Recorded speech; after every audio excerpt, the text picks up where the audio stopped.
Jessica Mundt. I'm the lab director for the Alexandria Veterans Curation Program. And I love the way that Amanda kind of described us. We are seen mostly as a stepping stone for veterans onto kind of the next step wherever they want to go, whether it's build a business, go back to school, or enter the career field of their choice.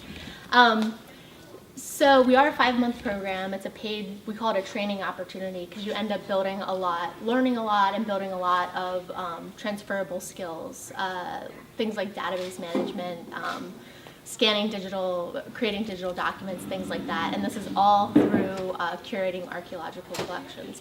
So you get to be an archaeologist for about 5 months, learn a lot of really interesting stuff, handle the nation's heritage basically through, helping these archaeological collections. And then we also assist veterans in transitioning on to that next step. So for entrepreneurs like yourself, this would be a great way to have a kind of a paid position for a little bit. So the archaeologist who started the program, his name is Dr. Sonny Trimble. He is an archaeologist with the U.S. Army Corps of Engineers. He is the head of archaeology and curation for all of the Corps of Engineers. In the early 2000s, he was asked to go to Iraq and lead the mass graves excavations, which ultimately helped to prosecute Saddam Hussein. So he was there for a few years. While he was there with his team of archaeologists and other experts, he worked closely with a number of different members of the different branches of the service.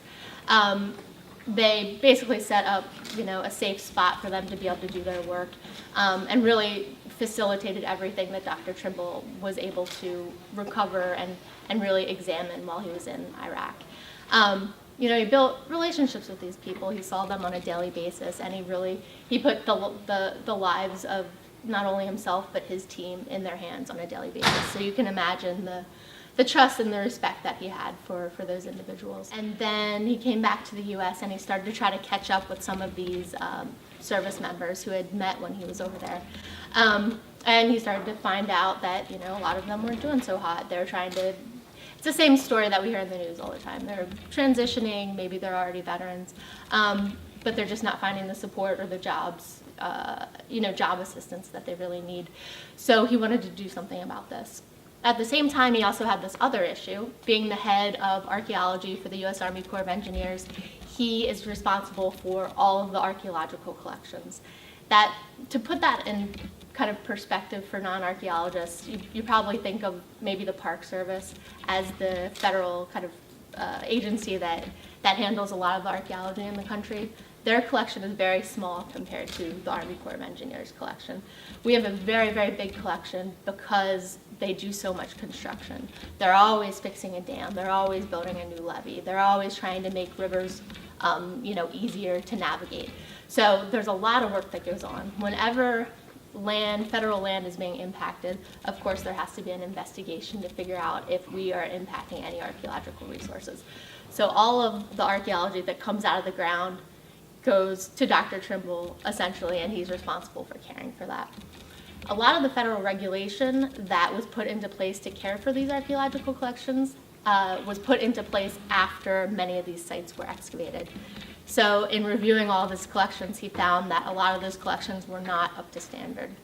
So here he is with two problems. He's got a lot of friends that are veterans that aren't exactly where they want to be right now. Second problem is he has all of these archaeological collections that aren't being properly housed. So, killed two birds with one stone. He hired veterans to take care of these archaeological collections. He is the biggest proponent of hiring veterans. I mean, he knew this before he started the Veterans Curation Program, but he will say it time and time again, you can train a veteran to do almost anything. You're caring for our shared heritage. That's another connection with the veterans. Who better to care for our heritage than veterans as well? We care for them and they care for our heritage. It's a great kind of partnership in that way too. So about 9 years ago, Dr. Trimble started the Veterans Curation Program. So we have 3 locations. One's in Alexandria, one's in St. Louis, one's in Augusta, Georgia. We bring the veterans in for 5 months. It's a paid training opportunity. I'll let you know the pay on it's about $25 an hour. We receive collections from the U.S. Army Corps of Engineers. And these collections are often in really bad shape. They're in paper bags. A lot of the information that's connected to them is kind of losing that kind of connection. So the veterans will actually take those artifacts out of the bags. They will photograph the artifacts, which is a very interesting part of our program. We actually have a forensic photographer that comes in and trains the veterans in photography. He spends up to about 4 or 5 hours with each individual veteran, training them in artifact photography. And again, this is a transferable skill. If you were looking to go into the field of photography, to have professional training from a photographer in this manner definitely helps resumes. And it's also, you will have 5 months of kind of photography on and off that will help you kind of hone your skills with that as well. Once the veteran has kind of handled the artifact, they go in and they take that information and they put it into a catalog. So the catalog will be done in either Access or Excel. So then again, you build kind of database skills, database management, all kinds of kind of tools that you can put on your resume and also use to kind of market yourself. Once they're finished with that, then they'll move over to the archive side of the house where they have to care for all the documentation that was created as a result of the archaeological excavation. So you will be digitizing records, organizing records, rehousing all of these records in very specific materials that are all kind of laid out by federal regulation. So the other part of our program that may appeal to you a little more if you're not into archaeology is what we call professional growth and development. So we give the veteran a little bit of time each week, and that's paid time as well, to work on whatever they need to do to get to the next step in their life.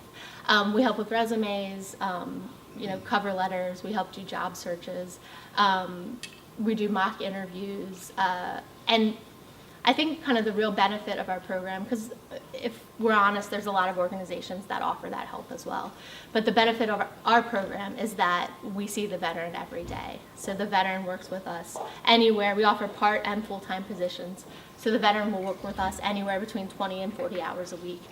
So if you see them every day that week and you can say, hey, did you submit that resume? Hey, did you follow up with that on that interview? It's just that much more likely that they're going to continue to, pursue whatever kind of direction they're headed in.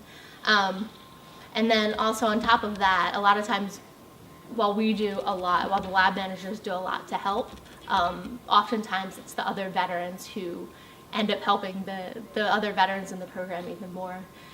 They're the ones that know, who to contact at a specific organization or even what organization they really need to get in touch with.